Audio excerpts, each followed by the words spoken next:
레이더 전파 맞자 공중에서 KF-21 휘청 갑자기 발사된 미사일의 오작동 의식. 3초 후 미사일 쾅.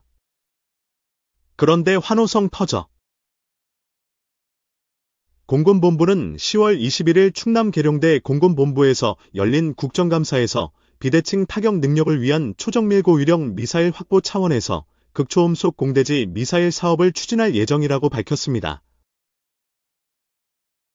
공군은 이미 작년 말 극초음속 공대지 미사일 개발을 요청했고 합참이 이를 장기 신규 소요로 결정한 바 있습니다.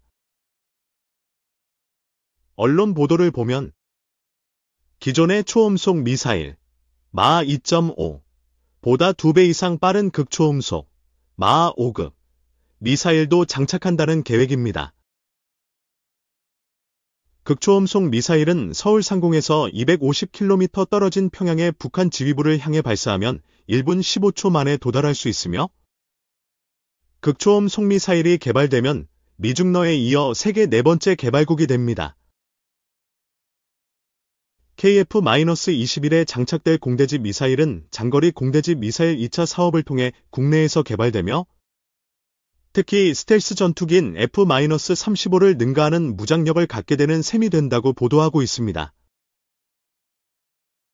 국방과학연구소가 발표한 KF-21용 초음속 공대함 미사일 개념도입니다. 구체적으로 어떻게 진행될까요? 먼저 작년에 국방과학연구소가 KF-21 보라매용 극초음속 공대지 미사일 개발이 가능하다고 밝혔고 한국공군도 개발 사업을 추진함에 따라 먼저 합동참모본부에서 장기전력 소요로 반영된 상태입니다. 여기서 장기전력 소요란 합동참모본부가 중장기적으로 이러한 무기가 필요하므로 이에 대한 가 필요하다고 규정했음을 의미합니다.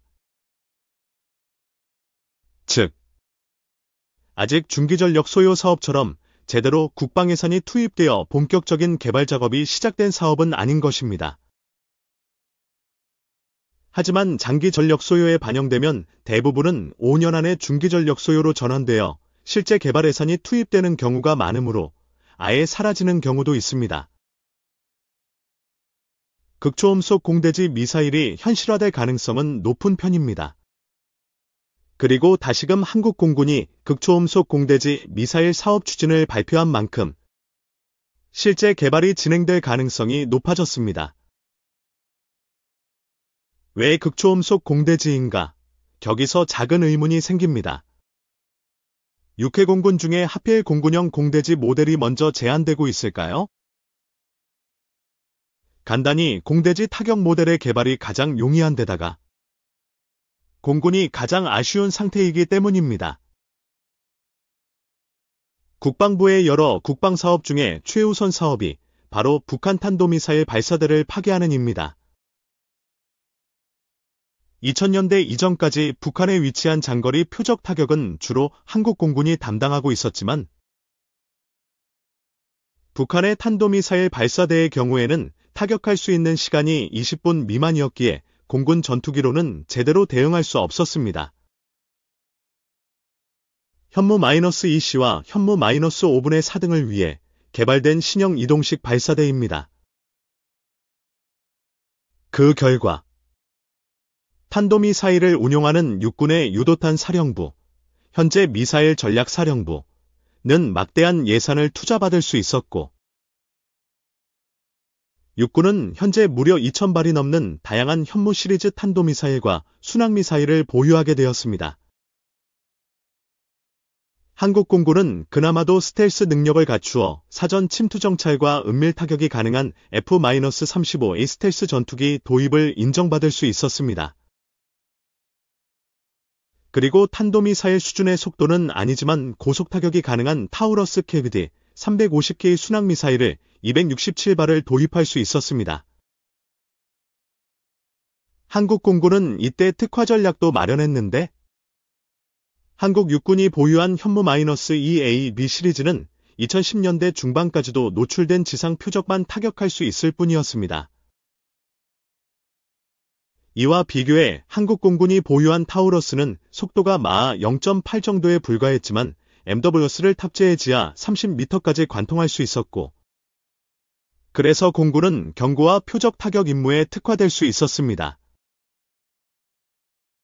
그리고 한국 공군은 자신의 경고와 표적 타격 능력을 보다 강화하고자 2028년까지 천령 공대지 순항미사일을 개발할 예정입니다.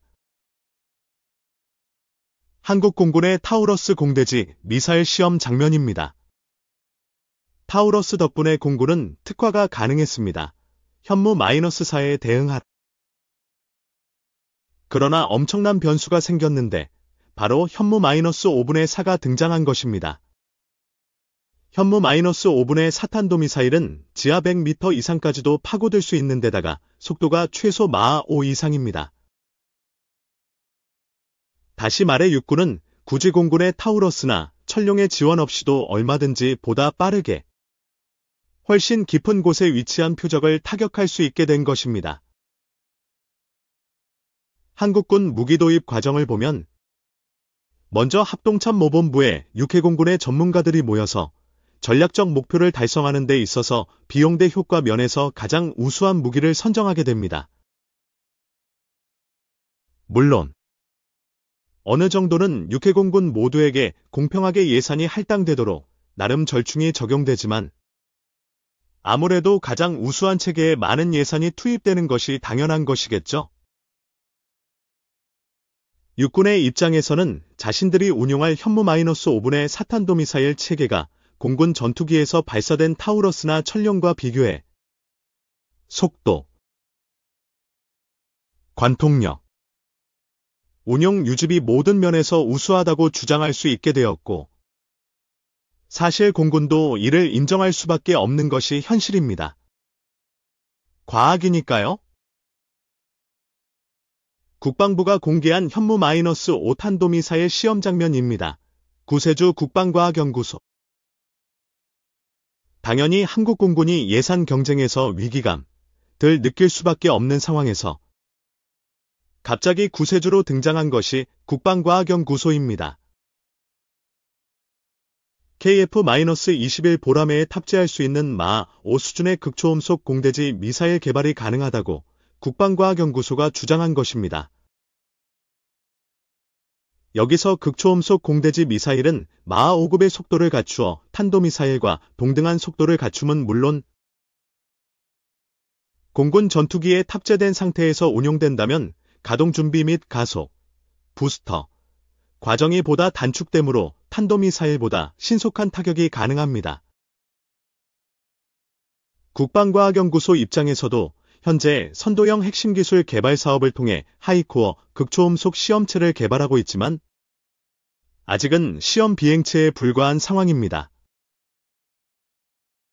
그러므로 조속한 무기화 및 체계 개발 사업 진행을 위해서 반드시 협력자가 필요했고 이때 눈에 띈 것이 바로 수세에 몰린 한국 공군이었던 것입니다. 하이코어 극초음속 시험체 구성도입니다. 이렇게 공군과 국방과학연구소의 입장이 일치함에 따라 곧바로 하이코어를 응용한 극초음속 공대지 미사일 개발 가능성이 합동참모본부에 보고되었습니다. 하지만 합동참모본부의 입장에서는 아직 시험 비행도 종료되지 않은 비행체를 곧바로 무기로 개발한다는 것은 어불성설이었고, 그래서 공군의 입장을 받아들어 이번에 장기 전력 소요에 반영한 것입니다. 이는 다른 의미로 하이코어 극초음속 시험체의 시험 비행이 성공적으로 완료될 경우 곧바로 극초음속 공대지 미사일로 개발될 수 있음을 의미합니다. 그러면 왜 국방과학연구소는 해군의 극초음속 무기를 제안하지 않았을까요? 한국 해군은 도산 안창호함을 통해 탄도미사일을 운용할 수 있음은 물론 대량의 탄도미사일을 탑재할 수 있는 합동화력함 건조 사업을 진행하고 있습니다.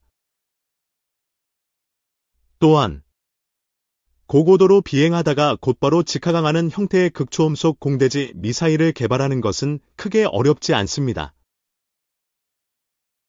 하지만 복잡한 기동을 수행해야 하는 대한미사일형 극초음속 대한미사일 개발에는 상당한 시행착오가 필요하므로 아직은 지켜보고 있는 것입니다. 하이코어가 핵심이다. 공군이 원하는 극초음속 공대지 미사일 개발이 본격적으로 시작되기 위해서는 먼저 하이코어가 성능을 입증해야만 합니다. 여기서 하이코어는 국방과학연구소가 선도형 핵심 기술 개발 사업을 활용해 개발 중인 극초음속 시험 비행체로서 2018년부터 2023년까지 총 279억 원의 개발비가 투입될 예정입니다. 목표는 20km 이상의 고도에서 스크램제트 엔진 점화 및 정상 비행이 가능한 마하 5급 초고속 비행체를 개발하는 것입니다. 하이코어의 스펙을 보면 비행체는 총 길이 8.7m에 중량은 2.4톤이며 현재 개발을 완료하고 각각 2022년과 2023년에 1회씩 총 2회의 비행시험을 안흥시험장에서 수행할 계획입니다. 하이코어 극초음속 시험체 구조도로 전체 중량이 2.4톤에 달합니다. 아니, 하이코어의 중량이 2.4톤이나 나가는데 KF-21 보라매에 2발이나 탑재할 수 있을까요? 밀리터리 리뷰 이지 2211호를 통해 KF-21을 위한 극초음속 공대지 미사일이 어떻게 개발될 수 있는지에 대해 분석해 보았습니다. 하이코어의 경쟁자가 있다.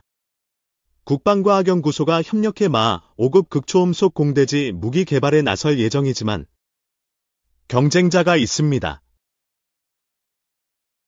바로 같은 국방과학연구소에 같은 부서에서 개발 중인 마하 3급 초음속 공대함 미사일 사업이 존재합니다. KA가 공개한 KF-21N에 장착된 한국형 초음속 공대함 미사일 모형입니다. 덱스코리아 2022에서 공개된 KF-21N의 준할계에 종류를 파악할 수 없는 미사일이 장착되어 있었습니다. KA 관계자는 국방과학연구소가 연구를 진행 중인 초음속 공대함 미사일 개념 자료를 바탕으로 만든 모형이며 아직 정확한 성능이나 형태가 확정된 것은 아니라고 밝혔습니다.